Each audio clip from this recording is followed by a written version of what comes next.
Warm welcome to yet another biography event. My name is Kai Bird, and I have the honor of serving as the director of the Leon Levy Center for Biography, a wholly unique institution hosted by the Graduate Center of the City University of New York and founded by Shelby White and the Leon Levy Foundation in the year 2007. I want to thank Shelby for her steadfast support to the Biography Center. Specifically, I want to thank her for her recent rather incredible contribution of $10 million to our endowment fund, plus a pledge of up to $5 million in matching grants.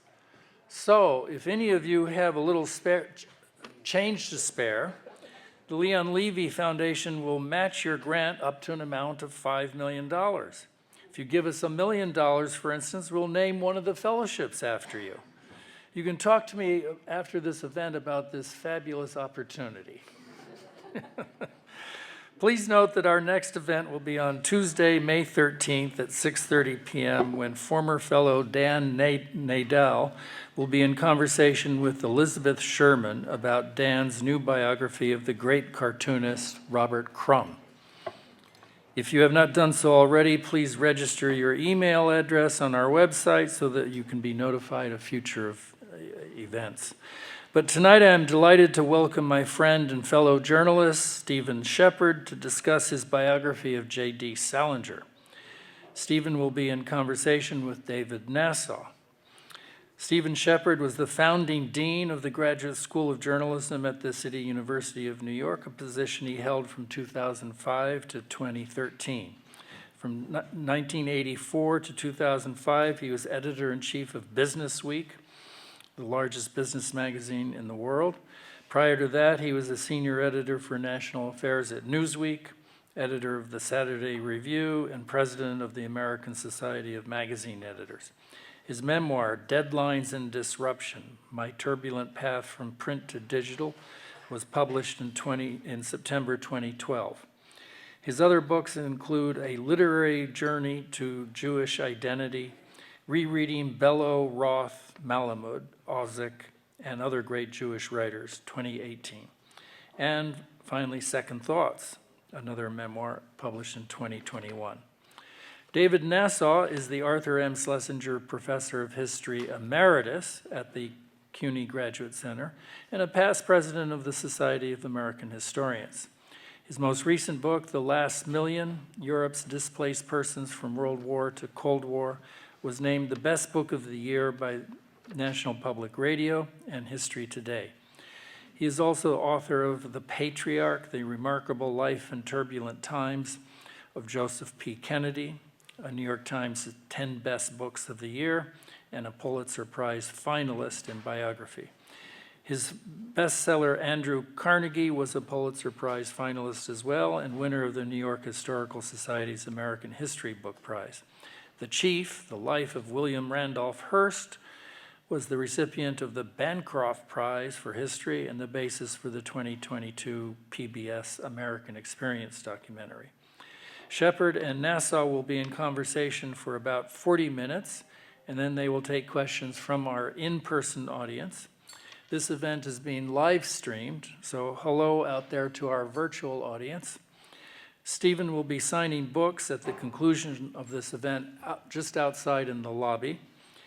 We will try to end this program after about 1 hour. Again, thanks to the Leon Levy Foundation for funding this and all our other events, and thanks to the public programs of the Graduate Center for sponsoring this program.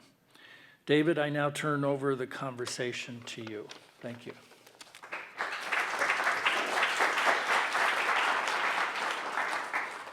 Thank you, Kai. Do we need this? Can you hear me? Yes, you need it. We need it. Yeah. Okay. Thank you, Kai. This is a wonderful book, a terrific book. I learned a lot. I just finished a book about the returning veterans of World War II. Salinger is part of that. It's called The Wounded Generation, and it'll be out in October, I think, a long time away. I don't know quite when. But Steve, I found out he was working on Salinger, and he corrected an outrageous error that I had made talking about Salinger's post-war experience. So I thank you for that. As Kai made clear, you've had an extraordinary career. Journalist, editor, dean, literary critic, memoirist, and now biographer. Did you always think, was there in the back of your head, I can't wait until I can get rid of all these jobs and write? Was this something that you always wanted to do? And what about biography? Was that what were the ups and downs of becoming a biographer? That's a lot of questions. First of all, oh yes, the mic. First of all, thank you all for being here. Can you all hear this? Yes. And Kai, thank you, and David, thank you for doing this. You know, all of the things that I've done that you enumerated have a common denominator. Whether I was a writer, an editor, dean of a school, biography even, the common denominator was journalism. I am first and foremost and always will be a journalist, and I do not think of myself as a biographer. I think of you as a biographer. I think of Ron Chernow as a biographer. I think of Robert Caro as a biographer. I think of myself as a journalist who is doing an act of journalism in this book. A lot has been written about J.D. Salinger over the years, and I chose to focus on two things. The title of the book is Salinger's Soul, which suggests it's about his internal life. The subtitle is his religious and private odyssey. And the religious part refers to his transition from the Judaism of his youth, including a bar mitzvah, which I hadn't known about, to embracing a mystical form of Hinduism called Vedanta. And you're going to hear a little bit about Vedanta tonight. And the personal odyssey was what only can be called his obsession with young women. Women in the, what are it called? The last moments of their girlhood is what he had one of his fictional characters describe them. You've probably all heard about Joyce Maynard, who he had a 10-month affair with when she was 18 years old and dropped out of Yale after her freshman year to go live with him in Cornish, New Hampshire. It lasted 10 months, but there were many other women of a similar young age. She was 18 going on 19. He was 53 years old. And today, of course, it would all get caught up in the Me Too movement. So there were a lot of ups and downs in writing it, which we can get into, but I'll stop there for the moment. Yeah, you wrote a book, a literary journey to Jewish identity, rereading Bellow, Roth, Malamud, Bozic, and other great Jewish writers. But you stayed away from Salinger. Why? And did you think, was that a difficult decision to make? Yeah, I thought of including him in that book, which came out in 2018. But his Jewishness, which was a very complicated saga, which we can talk about in a minute, you know, kept me off. I couldn't really do him in a chapter or two. And then I sort of forgot about him. 2 years later, fast forward to March 2020, when COVID hit us all, sidelined all of us. And I was home and I started thinking again about Salinger because I was fascinated with him. And I started rereading all the books stories he had written, or published, I should say, which weren't that many, and the material about him. And I thought there was a lot more to say. So that's when I started to do it. So in a funny way, this is a COVID book. And I sometimes wonder if COVID hadn't happened, would I have not possibly written this book? So something good, at least for me, came out of COVID. His religious journey is, and we should talk about this right away, is absolutely remarkable. His father was Jewish. His mother passed as Jewish, she was Catholic, right? Catholic, yeah. And she acted out the role of a Jewish wife and mother. And then at what age did Salinger find out that his mother was not Jewish? 13, because it happened right after his bar mitzvah. And he and his older sister, who was 19, found out that their mother was not the Jew she pretended to be. Her name was Marie Gillich. She grew up in Iowa. She was Catholic. When she married Saul Salinger, she not only changed her last name from Gillich to Salinger, but she changed her first name from Marie to Miriam, because it was more Jewish sounding and happened to be the name of Moses' sister, and she passed as Jewish. This is in 1910, 1920 America, which is sort of ironic in a lot of ways. And so he then found out after his mother. How did he find I don't out? know. I tried to find out how he found out, and it's not anywhere in the research that I could find, but he did find out. And from then on, he had nothing to do with Judaism. There's almost no Jewish anything in anything he wrote, or at least published, and nothing really in his life. He just gave it up and then sought out Eastern religions, ending up with Vedanta. So is this some sort of Oedipal, Yeah, rejection? Is he Yeah. moving towards his mother in this way? there's no question about it. He had a very close relationship with his mother, but more significantly, he had a very, very difficult relationship with Saul Salinger, his father. And so when he found out that his mother wasn't Jewish, and his father, of course, he knew was Jewish, it was easy. It was Oedipal. I mean, he identified with his mother, dedicated the Catching the Rye to his mother, and essentially had a very strange, difficult relationship with his father for the rest of his life. But and was it at that point that he began to search for another religious anchor, for another religion, or was there a period of time in which he... What happened was the experience that he had in World War II. Yeah. So he was drafted a few months after Pearl Harbor and was stationed in the U.S. for a while and then in England.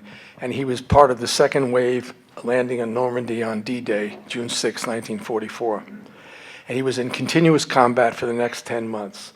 The liberation of Paris, the Battle of the Bulge, the march into Germany. And at the end of the war, he and his unit liberated a concentration camp, which was a subcamp of Dachau. It was in Germany. It was called Kaufering Lager 4. And 6 or 8 weeks after that, the war was over. He was in Germany.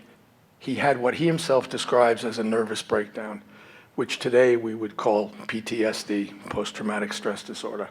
He was hospitalized in Germany for a couple of weeks, and he was depressed off and on, not constantly, off and on for the rest of his life.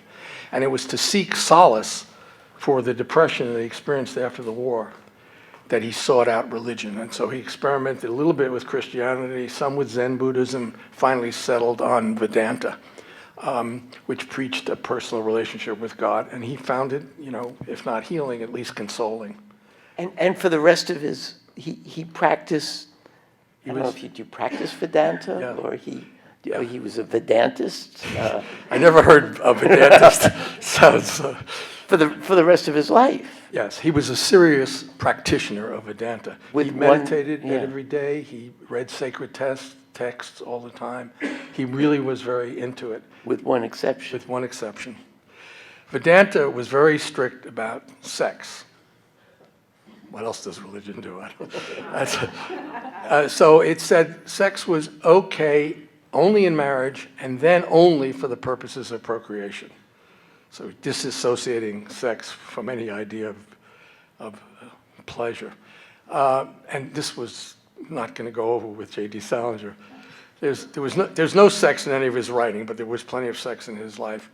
And he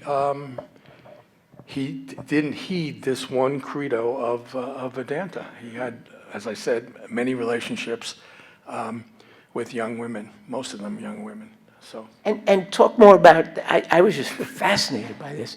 He had a guru, or what do we call it? He studied with someone in New York, and he would come down from New Hampshire No, he studied with Whit Burnett, who was No, studied Vedanta. of Vedanta. No, there was a Vedanta center in New York. There was and is a Vedanta center in New York on 94th Street, not all that far from where Salinger grew up with his parents in a Park Avenue apartment. And he visited the Vedanta Center. He was, everybody said he was a recluse in New Hampshire, which is largely true, but not exclusively true. When it suited his purposes, he came out of Cornish, and he would come to New York. He would go to the Gotham Book Mart on 47th Street, and he came down to the Vedanta Center here in New York quite regularly. So I don't know if this is. I want to talk about the relationship. You hint at a change in his writing, which the critics have called a decline in his writing, from about the time where he commits himself to Vedanta. Is that your interpretation? That's what no question about it. I mean, his writing, he was not unlike other writers in this respect, that their writing got worse as they went along. This is true of Updike and Saul Bellow and Philip Roth, and well, not Philip Roth, but he was the exception. But in general, the writing got worse as they got older. Their best work was earlier in their lives. And that was true of him, so that after Catcher in the Rye, he wrote Franny, which was pretty good, but Zooey was a very undistinguished book. And how old was he when he wrote Zooey? How what? How old was he then? Well, let's see, he was 32 when Catcher in the Rye was published, and Catcher was published in 1951, Zooey was 1957-ish, so he was 30, late 30s, mid to late 30s. He was very young. And at that point, you think, and you're not alone, at that point in his late 30s, his writing... Well, what happened was his last published story was in 1965, a short story in the New Yorker. It wasn't so short, it took up the whole issue of the New Yorker. That was his last published story. He lived for another 45 years. He was writing every single day, just about.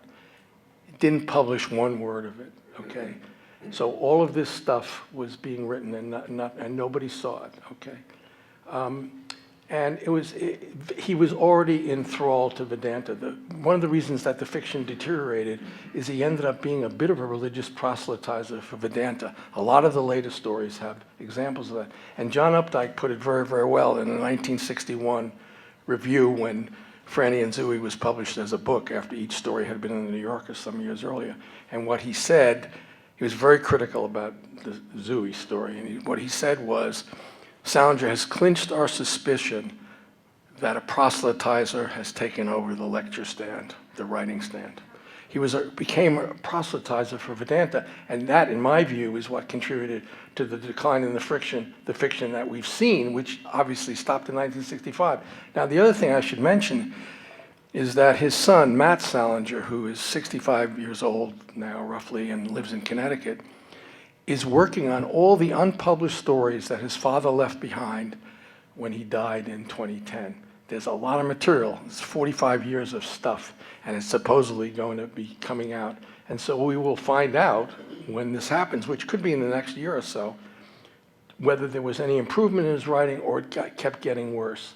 Yeah. Is there a novel there as well, or novels? We just don't know. We don't know. The last thing that Matt Salinger said publicly was in 2019 when the New York Public Library had a centenary exhibition about J.D. Salinger on the centenary of Salinger's birth. And he said then that there's a lot of stuff. He did not say it's all short stories. He didn't say there was another novel. He didn't say anything. And I tried to get in touch with him via the New York Public Library. And they said, well, look, you write him a note, and we will get it to him. We cannot give you his email address or his phone number, but we will get the letter to him. And one of two things will happen. He will be interested, and he will get in touch with you. So put your phone number in and put your email address. The other thing that will happen is you will hear nothing. Needless to say, I heard nothing. But I want to go back to the 1965 Yeah. story. I mean, that was roundly. Did the New Yorker editors were overruled by Sean? They didn't want to publish it. They didn't want to publish a lot of what Salinger submitted to the New Yorker, and Sean overruled them each time. But this last one was, the title of it was Hapworth 16, 1924. That was the title of this story.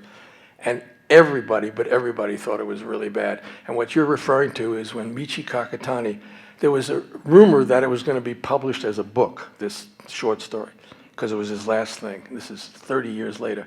So Michi Kakatani in the New York Times writes a review of Hapworth 16, 1924, because it was about to be published as a book, she thought. It was never published by a book. And it was just ripped him apart. It just was very, very critical. Explain, just, I'm sorry we only have an hour out of the 11 hours of questions, things I want to know. Salinger, for the most part, with many of his editors and publishers, demanded that not a word be changed. And at one point, I don't remember who his friend was, It was A.E. Hotchner. who changed the title? He didn't. But the title was changed, and he got angry at Hotchner and didn't speak to him for Forever, for the rest Forever. of it. That's right. Yeah, Salinger was very friendly with A.E. Hotchner after the Second World War, and they went out together, went to jazz clubs a lot. Salinger was a big jazz fan. And Salinger wrote a story for Cosmopolitan that A.E. Hotchner helped arrange to have it in there. And Salinger said, not one word in this story can be changed. And Hotchner said, well, I'll look after it. And not one word of the story was changed. But the title that Salinger had put on it was changed to, I can't remember the original title, ended up Blue Melody. And Salinger had a fit. And he went to see Hotchner about it. And Hotchner explained to him what happened. He had no idea the title was changed. And they never spoke. This was typical of Salinger. You know, his mentor at Columbia, you know, when he was taking the short story writing course before the Second World War, this man, Whit Burnett, really made Salinger as a writer. He encouraged him to write short stories. He got him to do it. He helped. And they had a falling out over some minor disagreement, and Salinger never spoke to him for the rest of his life. And a similar thing happened with his publisher in Britain, Hamish Hamilton, who published Catcher in the Rye, the English edition, and so on. And he had a minor dispute with him, and he never talked to Hamilton ever again. I mean, But so this... Then explain what is, I mean, this gets even more bizarre. Mr. Sean, who is not the easiest man in the world to get along with, but that's another story. He somehow had a relationship with Sean, and not only did they work together, but he would come down from Cornish and bring his children, or was it only Margaret? And they would play in Sean's office, Yeah. and he would spend hours and hours and hours, weeks, going over his stories with Sean. Yeah, there's no question about it. Excuse me. Look, Salinger did have friends, even though he disowned a lot of them. He had very good friends. William Sean was a good friend, as was Harold Ross, the New Yorker editor who died about the time Catcher in the Rye was published. But he had very good friendships. He was very good friends, lifelong friends, with a woman named Elizabeth Murray, who was the sister of one of his high school classmates. And they were very, very good friends. And he was, and so he was friendly in Cornish, New Hampshire with Judge Learned Hand, who is probably the most famous judge who never made it to the Supreme Court. They were very, very good friends in Cornish, New Hampshire. So he did have friends. And he valued them, and he was close to them, and he wrote letters to them all the time. And there are a lot of letters in various museums that Salinger wrote to all these people. So he was odd. He was capable of good friendships. But boy, you crossed him in a way that could have been, in our view, trivial, was momentous to him, and he disowned you. But why did he not only had a friendship with Sean, He let Sean, he worked with Sean on every sentence, right? Every paragraph for 3 or 4 stories. Yeah, he had 13 stories published, all told in the New Yorker, including the famous ones you know of, Perfect Day for Banana Fish and For Esme with Love and Squalor, which we probably talk about them a little bit. But yes, they edited him quite heavily. Gus Lebrano was his editor on the first one he published in the New Yorker, Perfect Day for Banana Fish. And they spent a lot of time. It took a year to get that story into print. So he had a lot of help from his editors. But yeah, Sean overruled his editors when they disagreed. When the editors thought something like Hapworth wasn't worth publishing, and Sean overruled them.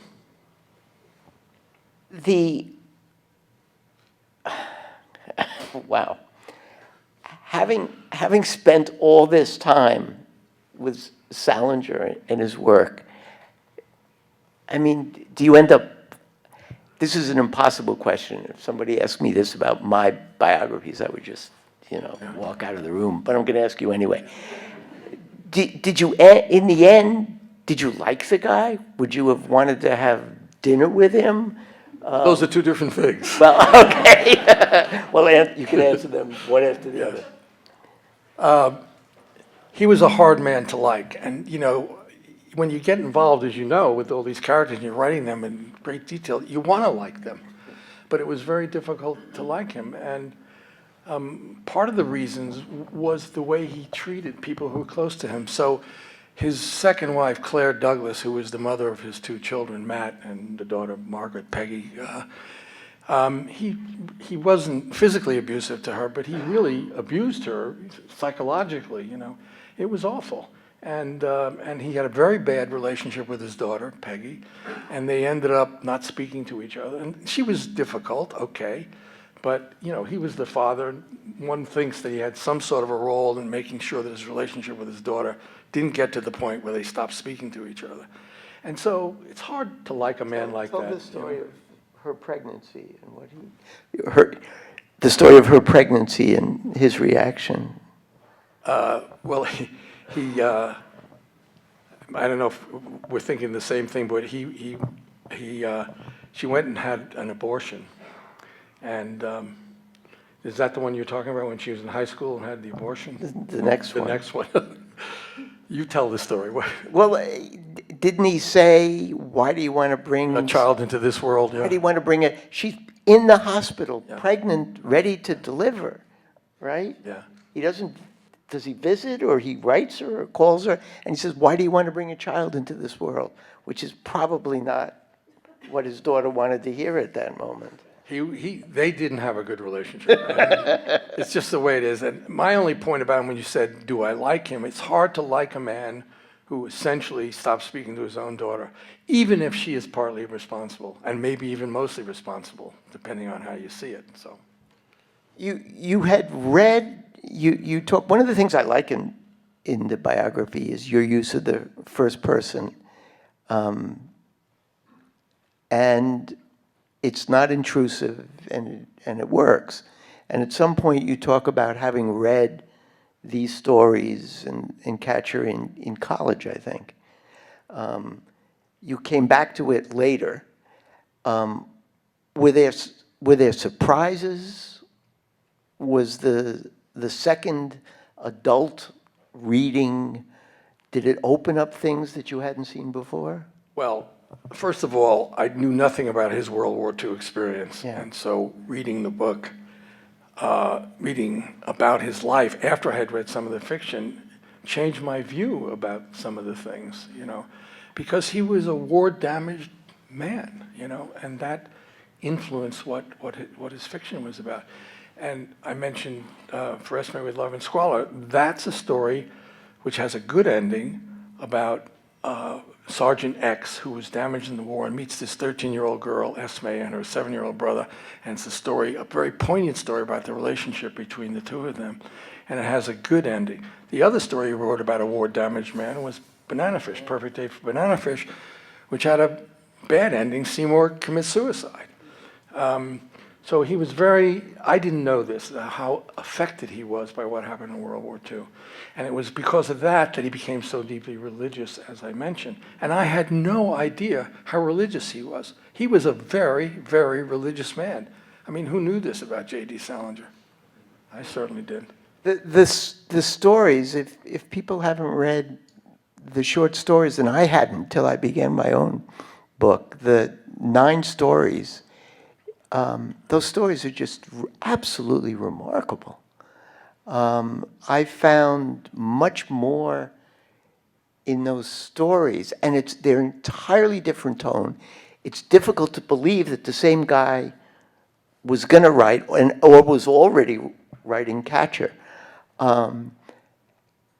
The stories are, I mean, the prose is direct, the prose is simple, there's no flash, there's no literary tricks, and yet you come away, or I came away from them, just, first of all, understanding the impact of the war in a way that I never would have been able to. That's right. But as short stories, they're remarkable. Talk a little bit more about Banana Fish, and then Let me just say about For Esme with Love and Squalor, Charles Poore, reviewing the 9 stories book, of which this was one of the 9, said that For Esme with Love and Squalor was the best short story to come out of World War II. I would say it's one of the best stories, certainly that Salinger wrote, maybe one of the best stories of that era. It really was terrific. Banana Fish was more of a surprise. It came earlier. It was 1948. Esme came 1950, because Catcher was 51. And Banana Fish shocked everybody partly because of the ending, that he goes and it's about his meeting a 4-year-old girl on the beach. And Seymour is in his 30s, and he's married. And he has this conversation with this young girl on the beach, goes back to his room, and his wife is on the phone with her mother and talking about something that seems, materialistic and all. And Seymour sits down in the bed and kills himself, shoots himself in the head.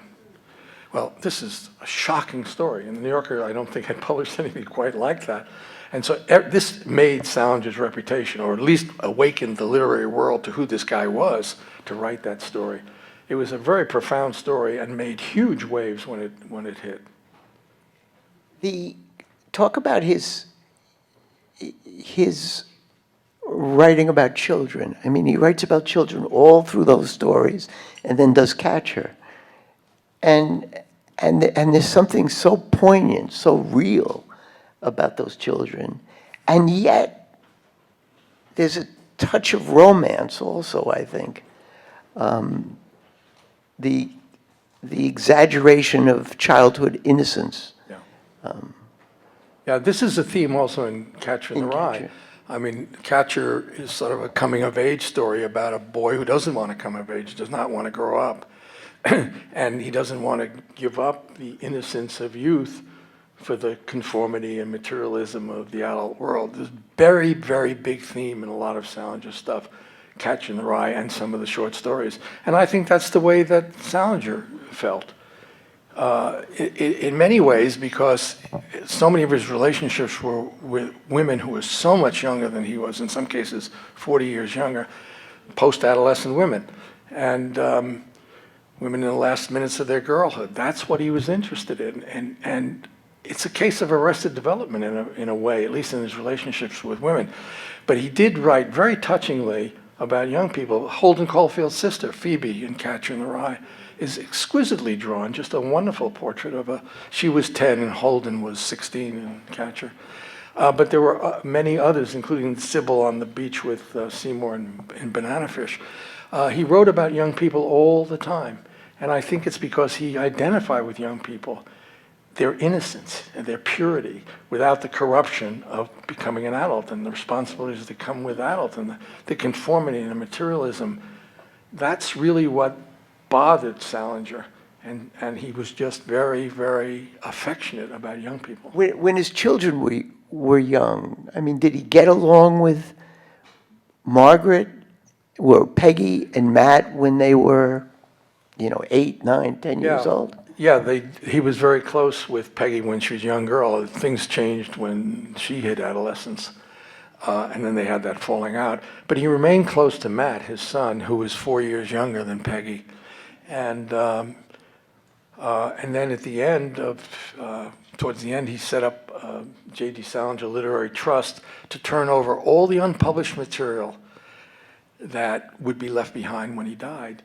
And his son, Matt, is now working with Salinger's third wife, Colleen O'Neill Salinger, who he married in 1988, and he died in 2010. So they're married for 22 years.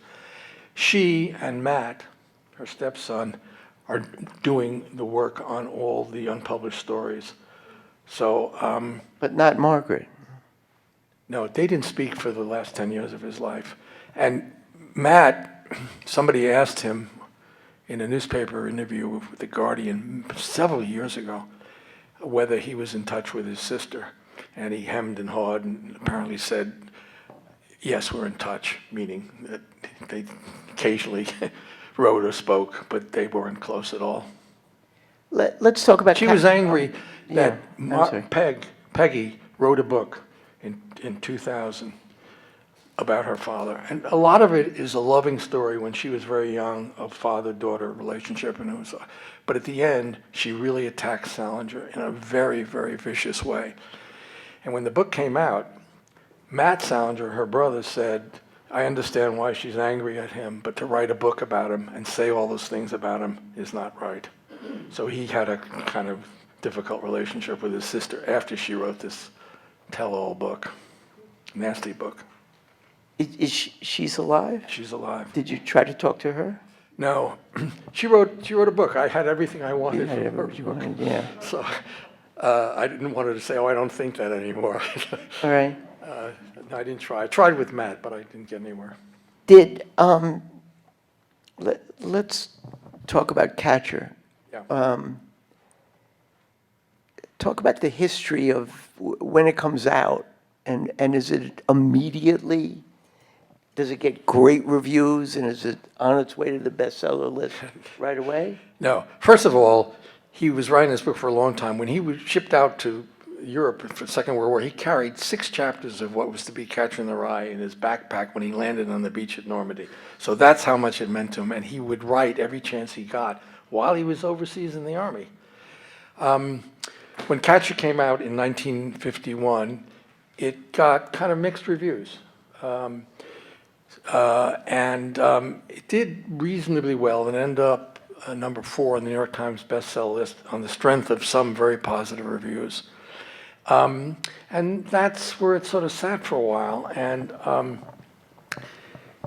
in the late 50s, early 60s, the book took off in sales. And the reason it did is because if you think about Catcher in the Rye, it's a counterculture book before there was a counterculture. Holden Caulfield was a rebel with a cause. He was against conformity and materialism in the adult world, and he loved the innocence of young life.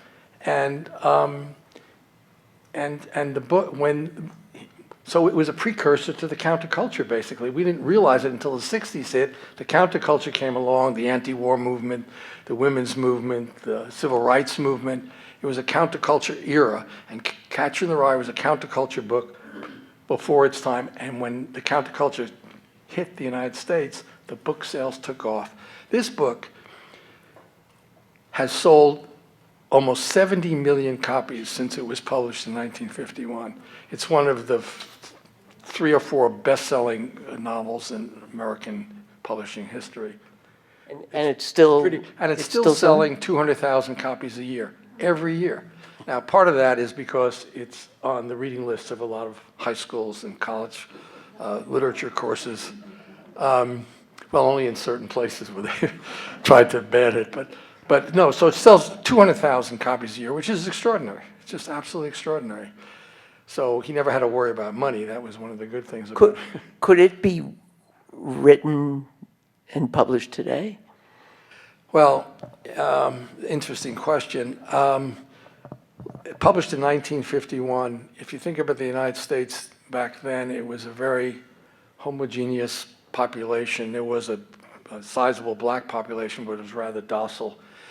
And so the story of a prep school dropout, a privileged kid, Holden Caulfield, could catch on in a way that it wouldn't in today's multicultural world, where white people are soon going to be in a minority in the United States.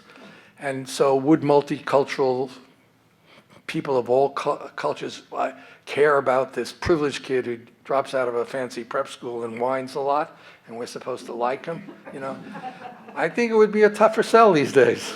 Explain to me the end. No, I just want to say one other thing. It's a period piece, Catcher in the Rye. On the other hand, so was The Great Gatsby, which is now celebrating its 100th. And The Great Gatsby is more popular today when it was published. And Catcher in the Rye is more popular today than when it was published. Explain the ending to me. He ends up, what is Salinger trying to tell us? He ends up in an institution, in a mental Well, hospital? the whole book is narrated From a mental institution. People don't realize this about Catcher in the Rye, but Holden Caulfield speaking in this first-person vernacular that Salinger was so good at.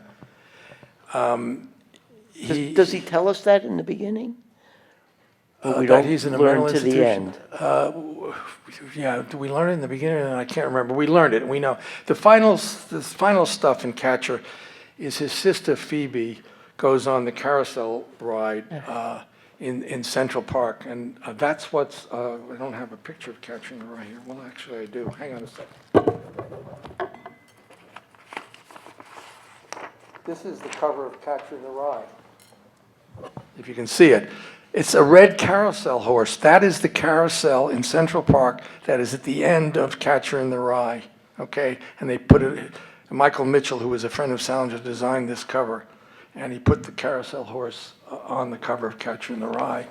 And the ending of the story is he sees Phoebe riding, his 10-year-old sister, riding on the carousel in Central Park. And he has a moment of epiphany, really, and not joy, but sort of relaxation, that somehow he becomes, it's sort of a poignant ending, but in a way a happy ending, because he's so in love with his sister. He has such love for her, such affection for her, and that comes through, and it sort of feels good at the end. Did you not think so? Did you? Well, for me, Salinger's playing with us and playing with us brilliantly to put him in a mental hospital, because you've got to ask throughout, is he crazy? And it's the question that the Philip Reif is asking, that all of the sort of avant-garde psychologists are asking. Is society making him neurotic, all right? Or is something else making him, putting him in such a position that he ends up in a mental hospital? And I don't know the answer, but I thought it just extraordinary that he ends up in a hospital the same way that Salinger ends up in a hospital.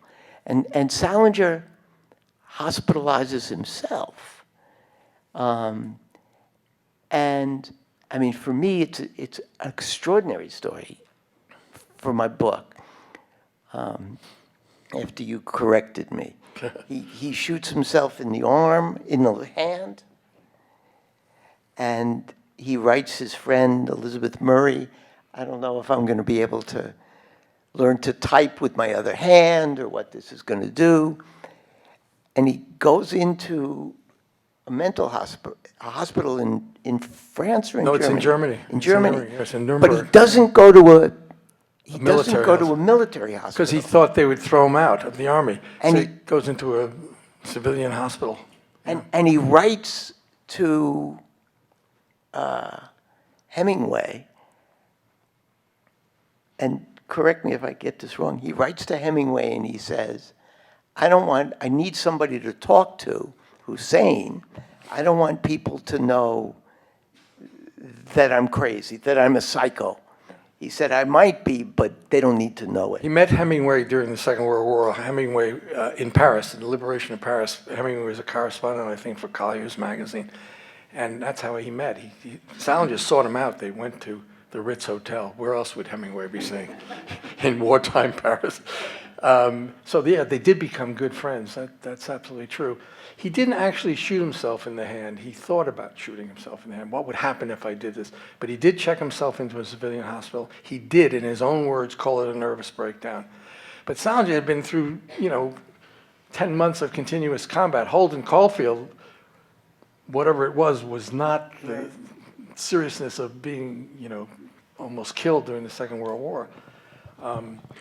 So you have to imagine what Holden Caulfield's mental state was, and that's what Catcher in the Rye is about, But, I'm a historian, not a psychiatrist. You're a biographer, though. Well, but I'm not sure, and you can answer this for me. I'm not sure if Salinger's wackiness, weirdness, for the last 40 years of his life is the result of PTSD. A lot of people have PTSD. Our friend Anna Fells, who read your book and may be watching us, said that she isn't sure whether there's some schizophrenia there, whether there's an underlying condition that's exacerbated by PTSD. A lot of the people that have PTSD find a way until much later in life they struggle to function normally. But this is a bizarre life in so many ways. And I wonder to what extent, there's some underlying condition. People don't break with their fathers, or maybe Well, the they underlying do. condition may have been precisely that. This is a man who had a very close relationship to his mother, and it became almost Oedipal, and had a disastrous relationship with his father. Yeah. Well, that could have been some of the cause of his later problems, But we do know that he himself called a nervous breakdown. He himself put himself in the hospital. He himself was depressed. There's no question about it. There is no evidence and nothing that I could find that indicated anything about schizophrenia. But there's a lot of stuff about the relationship with the father, and I think that may have a lot to do with some of his later problems. Okay, just one more thing, and then we'll open it up to questions. Oh, wait. He comes home with a German wife who he claims is French, Yes. and a dog. We don't know the Yeah, Benny the ethnicity dog, or yeah. the nationality of the dog. Benny, yeah. Benny. There are questions, and we don't know whether she was a Nazi, whether she was she a wasn't. Gestapo. She wasn't. It's clear she was, but That's right. did she work for the Gestapo? No. This came up, it was in Germany, it was against the U.S. military rules and law for an American soldier to have anything to do with a German woman. Salinger met this woman, her name was Sylvia Welter. She had just finished medical school. She was an ophthalmologist. And they had a relationship, and he married her in Germany, actually. But because Salinger was a member of the Counterintelligence Corps, he was able to forge a passport for her. He forged the French passport for her.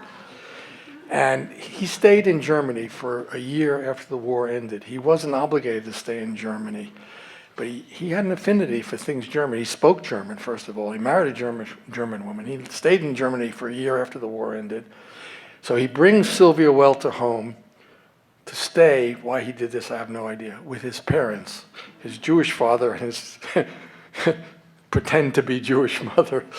And they stay with him. His parents caught on right away that Sylvia Welter was not French, despite her passport, that she was German, and they left a one-way ticket, airplane ticket, for her to go back to Germany on the breakfast table one morning, and she was gone, and they never spoke to each other spoke again. ever again. But Benny stayed. Benny the dog. Benny the dog, yeah. Okay. So it's, it's an extraordinary story, but There are lots of stories in this book, and I urge you to get a copy on the way out. Questions? Let's start over here. Yes, sir. To the writer. yeah. Why did you write the book? Did you, were there questions that were lingering in your mind that you wanted the answer to, and did you find them? Well, I think I said that I thought about putting them in the earlier book about the Jewish writers, but Right. the Jewishness was complicated and so I didn't. But yes, I was fascinated by him, and I had read all the stuff, so he was a very important writer and a very important literary figure. So I was eager to do it, and COVID made it possible. But did anything shift in you, Well, I learned a heck of a lot about him. I had no idea about. information, but in terms of, conceptualizing who this man was and... Well, not so much beyond what I said before about the relationship with the parents and so on, but changed my view of his writing because I understood Vedanta, which I had never heard of Vedanta before, how much Vedanta influenced his fiction and not for the better, and how his fiction suffered because he became a proselytizer, basically. That was brand new to me, and that was the main revelation, not a happy revelation, but Yeah, There's a question over here. You made a big point of the influence he had on the counterculture, presumably of the 60s and 70s. But of course, there was a contemporary counterculture, even in Colombia, the Beat Generation. And I was wondering how he interacted with them, if at all. not anything that I know of. There's nothing in any of the literature I could find of him and the Beat Generation. So I don't know the answer to that, And I do know that Catcher in the Rye was moderately successful when it came out, but became a huge success starting with the counterculture because Holden Caulfield was a counterculture character. Is it back in the back there? Yeah. In 74, 75, my sophomore year in high school, we read Catcher. And I read my father's copy, which was a really beaten up, I guess would be a mass market paperback. I guess they were called drugstore copies. And the cover was garish. It was nothing like the cover you saw. And I'm wondering how important were paperbacks to him becoming important? And how important was the sort of garish marketing as opposed to the proper, wonderful, lovely, literary high cover? I'm not sure of the garish cover you're talking about. There were all type covers afterwards, but Salinger had control over that to the point that, his photograph was on the back cover of the dust jacket of the first edition of Catcher in the Rye in 1951. Salinger, who was seeking privacy, which is why he went to Cornish, New Hampshire in the first place, got the photograph taken off of the cover.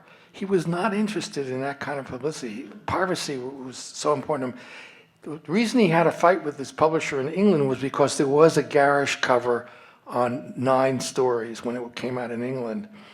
They changed the name for Esme with Love and Squalor because that was the most popular story in the book. And it was a very garish story. Esme, instead of being a 10-year-old girl, a 13-year-old girl, was like a prostitute almost on the cover. And that's when he blew his stack. But I'm not aware that he was upset about any cover in Catcher in the Rye, mostly because they couldn't change the cover without his permission. He still had a copyright on the book for, 2 times 26. How long copyright's left? 50 years, right? Something like that. So I don't know about that. As far as I know, there was never a garish cover of Catcher. And then here. Yes, sir. Yeah, did you find any notes that he took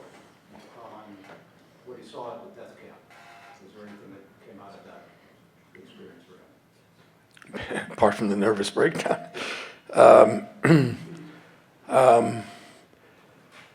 No, it's been written about. There was a book called Salinger and the Nazis, written by an academic his last name was Alsen, Alsen, who taught at the State University of New York. And he wrote a book about Salinger's time in Germany, which is why I know that Sylvia Welter was not a member of the Gestapo. He went over there, went through all the archives, and she wasn't at all. But I'm not aware that there was other stuff related to the.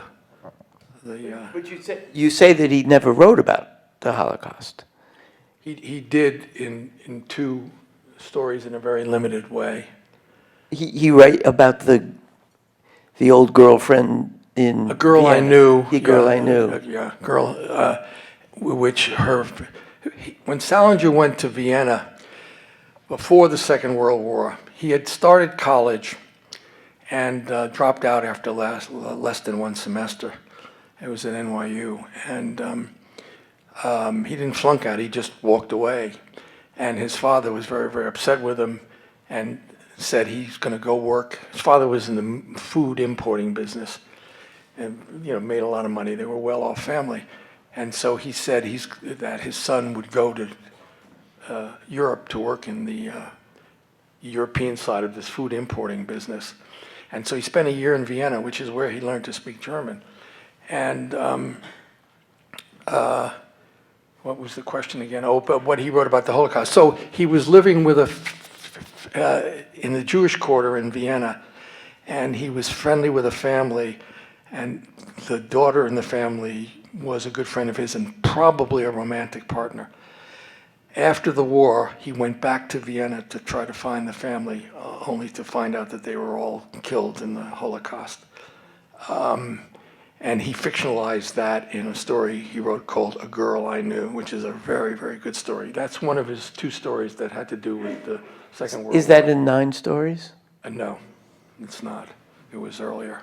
Okay. We have. There was one another story, but it's called Uncle Wiggily in Connecticut, which is in the 9 stories. So if you read that, there's a reference to the Holocaust in there. Uncle. We have time for 2 more questions. One in the back, and then Sue. Yeah, I, as a teenager, read Ian Hamilton's In Search of J.D. Salinger. Oh, yeah. I wondered what perspective you had on that and how far you encountered the ghost of Ian Hamilton in your own research. Yeah. So Ian Hamilton was a writer, English, and he had amassed 80 or 100 letters that Salinger had written to various people over the years, including Elizabeth Murray. And he wanted to use these letters in a book that he was writing about Salinger. The original title of the book was Salinger, A Writer's Life. So they had to get permission, and Salinger refused to let him run the things, and there was a lawsuit, and Salinger won the lawsuit, and Ian Hamilton could not quote from the letters. He could own the letters. This is the law to this day. You can own letters that J.D. Salinger or John F. Kennedy wrote, but you can own them, but you cannot quote from those letters without permission of the writer of those letters. And if the writer is dead, you have to get permission from the estate. That's the law today. You cannot quote from these letters. That was so Ian Hamilton then wrote his book without the letters, and that is called In Search of J.D. Salinger. It's a very good book, but it's a little bit like reading Hamlet without the soliloquies. I mean, it's, his Salinger's voice is not there. And in the Salinger story, the voice is everything. Hello. Could you please speculate about the Glass family? I'm over here in the back. Where? I'm in the back. Okay. Could This you, side. would you Sorry. be able to speculate about the Glass family, which is a fairly elaborate family system, possibly its relationship to his family, and also they're Buddhists, from what I understand. They're not. Well, the Glass family was like Salinger's family in that there was a Jewish father and a non-Jewish mother. And there were several siblings. There was Seymour, there was Buddy, there was Franny, there was Zooey, there was Boo Boo Tenenbaum, and there was, I think there were 7 of them. And he used them, as characters in his book. One of the problems was since Seymour kills himself in A Perfect Day for Banana Fish, he could no longer use Seymour as a character, which is why he had quotes from letters he wrote and stuff like that. But he killed off one of his best characters. And Franny was a terrific character. That is a very good short story. Susan had a question. Yeah, too. last question.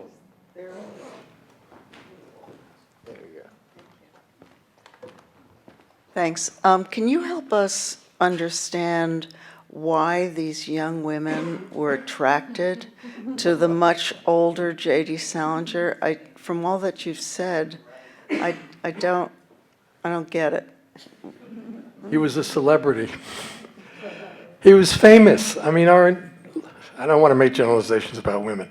There are some women who are attracted to very famous people. That's all I can Was say. he charming? He didn't sound charming. Was he attractive? Well, he was very Physically tall. attractive? He was 6'2", thereabouts, dark hair, dark eyes. When he was a younger man, he was attractive. As he was older, he grayed and was stooped over, and he had a hearing problem from the war. But he was, celebrity. Happens all the time. There is a frantically, that they love to work. Come on, give the girls a break. there's one last question. I don't even know how to say this, but I think I can speak to some of you, at least one woman who was very, very much, I was hesitant to say anything, but I think I can add something, at least for one woman, who had a very special relationship with J.D. Salinger. And you write about her in a little bit in your book, Jean Miller. Gene Miller, yeah. Now, Jean Miller Yeah. spent probably 6 or 7 years, in a very, very warm, she was very young. He met her when she was 14. 14, yeah. And this was a very positive relationship. Believe it or not, I have the letters. I mean, Jean's family owns them, but we were involved with Shane Salerno's production and his book. In fact, the photographs in the book, the introduction to Jean, I made. Well, that's great. It's a wonderful book. Yeah. And she passed away a couple of years ago. Yeah. She was an extraordinary woman, a very elegant lady. And if you recall, there's a lot of controversy about the documentary, but she was a positive light. She had not one negative thing to say. And I had the privilege to eavesdrop on these words between J.D. Salinger and Jean in the letters. When I had printed all this out, the dozens of them, these are words coming right out of his brain, from him to her. And this was a very, very warm, respectful, he shared so much, and he was up. He talked about tennis and this. It wasn't this heavy-duty situation.